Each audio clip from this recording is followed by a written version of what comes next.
السلام علیکم ناظرین۔ انسان صحت مند اور توانا ہو تو وہ ہر کام بآسانی کر سکتا ہے، پھر چاہے وہ کام دین کا ہو یا دنیا کا، احسن طریقے سے سر انجام دے سکتا ہے، لیکن بشرطے کہ وہ صحت مند ہو، اور صحت مند رہنے کے لیے متوازن غذا کا استعمال ضروری ہے۔ اور آپ کو ان متوازن غذاؤں کا استعمال کے بارے میں پتہ ہو، اور جن اشیاء سے آپ کی صحت کو نقصان پہنچتا ہے ان سے پرہیز ضروری ہے۔ اس کے لیے آپ کو اپنی صحت کے مطابق خوراک کا استعمال کرنا بھی ضروری ہے، لیکن یہ اس ہی وقت ممکن ہے جب آپ روزمرہ زندگی میں استعمال ہونے والی اشیاء کے بارے میں علم رکھتے ہوں گے۔ سرد تر ایسی چیز کو کہتے ہیں جن کی تاثیر سرد ہو اور اس میں تیل یا چکنائی کی مناسب مقدار پائی جاتی ہو، اور سرد خشک ایسی چیز کو کہتے ہیں کہ جن کی تاثیر سرد ہو اور ان میں تیل یا چکنائی نہ ہو یا بہت ہی کم مقدار میں ہو۔ آلو کی تاثیر سرد اور خشک ہے۔ آلو جب بھی پکائیں تو اس کو چھلکے سمیت پکائیں اور کھاتے وقت چھلکا اتار لیں۔ اس کے چھلکے میں بھی بہت زیادہ فوائد پوشیدہ ہیں۔ آلو 250 گرام سے زیادہ کھایا جائے تو یہ نقصان دہ ہے۔ اس سے پیٹ میں گیس بہت زیادہ پیدا ہوتی ہے۔ کھیرے کی تاثیر سرد اور خشک ہے۔ یہ خون کی گرمی، آنتوں کی سوجن کو دور کرتا ہے، پیاس بجھاتا ہے، پتھری اور پیشاب کی جلن کو بھی دور کرتا ہے۔ سرد مزاج والوں کے لیے کھیرا غیر مفید ہے۔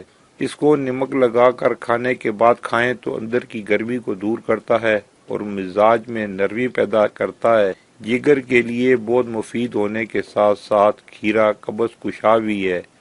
کدو شریف ایسی سبزی ہے جس کی تاثیر سرد ترین ہے، اس لیے روزہ کھولنے کے بعد اگر رات کے کھانے میں کدو کھایا جائے تو یہ معدے کے لیے بے حد مفید ہے۔ گرمی کے بخار، پیشاب کے امراض، بلڈ پریشر اور خون کی گرمی کو ختم کرنے کے لیے اس کا استعمال بہت اچھا ہے۔ ٹماٹر کی تاثیر بھی سرد ہے۔ یہ خون صاف کرتا ہے، غذا کو ہضم کرتا ہے، امراض جگر اور معدہ کے لیے مفید ہے، لیکن اس کا چھلکا سخت ہوتا ہے، لہذا اس کا چھلکا استعمال کرنا مناسب نہیں۔ ٹماٹر صحت کو قائم رکھنے والی غذاؤں کا سرتاج ہے۔ جراثیم سے بچنے کی قوت پیدا کرتا ہے، کمزوری کو دور کرتا ہے۔ توری کی تاثیر بھی سرد ہے۔ گرمیوں میں اس کا استعمال بھی لاسانی ہے کیونکہ یہ بھوک بڑھاتی اور جلد ہضم ہوتی ہے۔ بخار کے مریضوں کے لیے عمدہ غذا ہے۔ پالک بھی تاثیر میں سرد ہوتا ہے۔ اس میں وافر مقدار میں آئرن پایا جاتا ہے۔ پالک جلد ہضم ہونے والی سبزی ہے، اس لیے مریض بھی اس کو استعمال کر سکتے ہیں۔ خیال رہے کہ جن کے معدے اور جگر میں گرمی ہو وہ پالک استعمال نہ کریں، اور جن کو غصہ جلدی آتا ہو وہ بھی کم استعمال کریں۔ سب سے پہلے آپ کو اپنے چینل راز و نیاز پر خوش آمدید کہتے ہیں، اور آپ سے گزارش ہے کہ آپ نے ابھی تک ہمارا چینل سبسکرائب نہیں کیا تو ہمارے چینل کو سبسکرائب کر لیں اور ساتھ لگی گھنٹی کے بٹن کو بھی دبا دیں تاکہ ہماری ہر نئی آنے والی ویڈیو کا نوٹیفیکیشن آپ کو ملتا رہے۔ اروی کی تاثیر سرد تر ہے۔ یہ بدن کو موٹا کرتی اور طاقتور بناتی ہے، خشک کھانسی کو دور کرتی ہے، لیکن اروی کا بہت زیادہ استعمال نقصان دہ ہے۔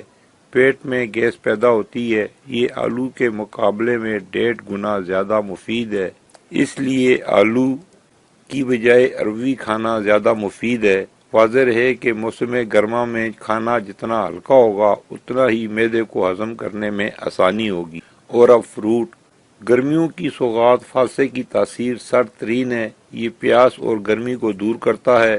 فالسا قوت ہاضمہ کو تیز کرتا اور بلغم کو خارج کرتا ہے۔ فالسا نیا خون کافی مقدار میں پیدا کرتا ہے۔ خیال رہے کہ سرد مزاج والوں کے لیے فالسا نقصان دہ ہے۔ خوبانی کی تاثیر بھی سرد ہے۔ یہ قبض کشا ہے، سوزش معدہ اور معدہ کی سوزش کے لیے انتہائی مفید ہے۔ سرد مزاج والے خوبانی کا استعمال کم کریں۔ پپیتے کی تاثیر بھی سرد ہوتی ہے۔ یہ دل اور معدے کی سوزش، جگر اور امراض دل کے لیے مفید ہے۔ جن کو دائمی قبض ہو وہ ہر روز استعمال کریں۔ کم میٹھا ہونے کی وجہ سے شوگر والے بھی استعمال کر سکتے ہیں۔ خیال رہے کہ سرد مزاج والوں کے لیے نقصان دہ ہے۔ آڑو کا ذائقہ اگر ترش ہو تو سرد خشک اور اگر شیریں ہو تو سرد تر ہے۔ آنتوں کو نرم، قبض کو دور کرتا اور دل کو تقویت دیتا ہے۔ پیٹ کے کیڑوں کے لیے خاص طور پر مفید ہے۔ جامن کا مزاج سرد ہے۔ جامن کا شمار موسم گرما کے انتہائی مفید پھلوں میں ہوتا ہے۔ یہ ایک چھوٹا سا پھل ہے لیکن اس کے فائدے بے شمار ہیں۔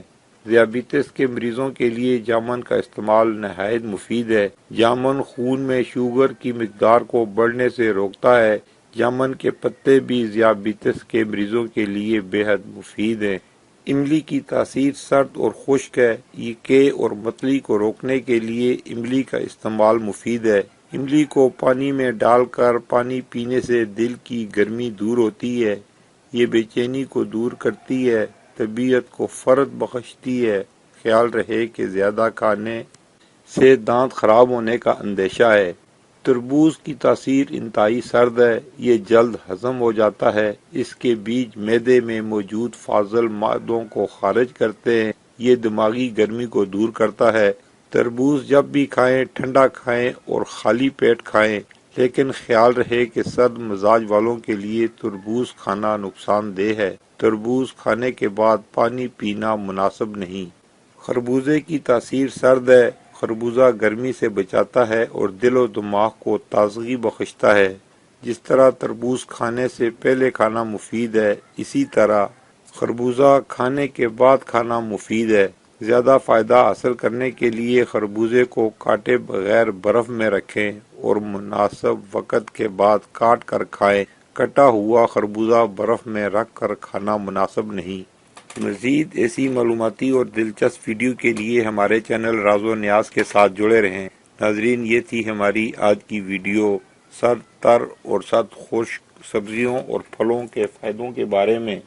امید ہے دوسری ویڈیو کی طرح یہ ویڈیو بھی آپ کو پسند آئے گی۔ کمنٹ سیکشن میں اپنی قیمتی رائے کا اظہار ضرور کیجیے۔ اسے لائک اور اپنے دوستوں کے ساتھ شیئر کیجیے۔